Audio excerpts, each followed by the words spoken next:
We're here to talk about our son, David Molak.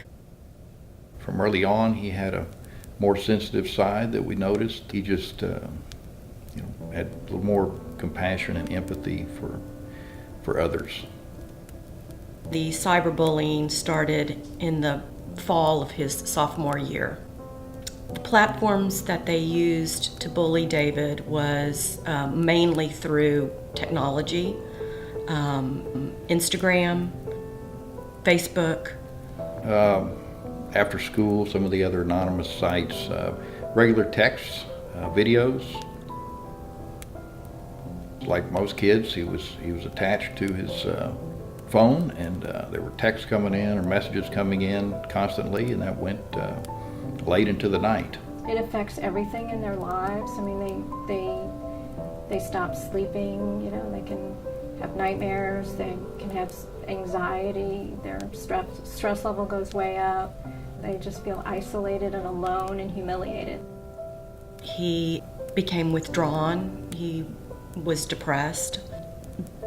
Didn't want to go to school. Was afraid to go to school.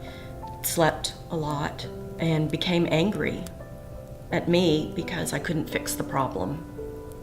Just seemed to be a shell of himself. Before he was just a happy and joyful person, and he was just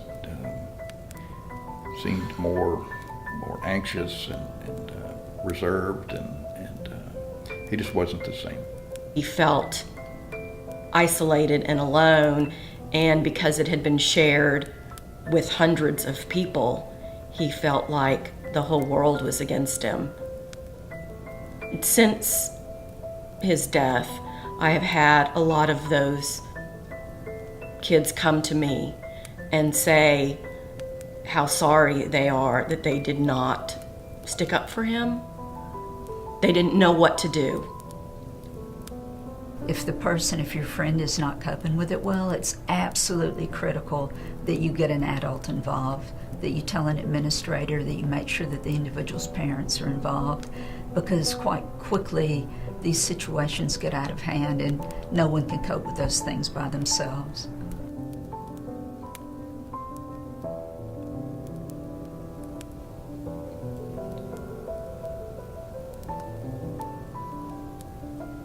We will never be the same.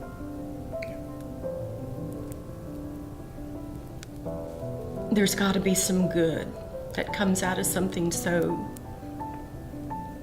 devastating. And that if we can help another child with this issue, bring awareness,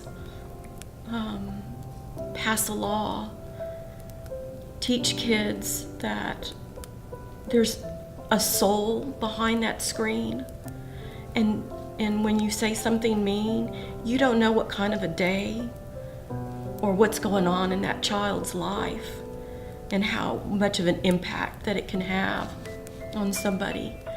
And the hundreds of people that have been affected, thousands of people that have been affected by David's death, it's a ripple effect.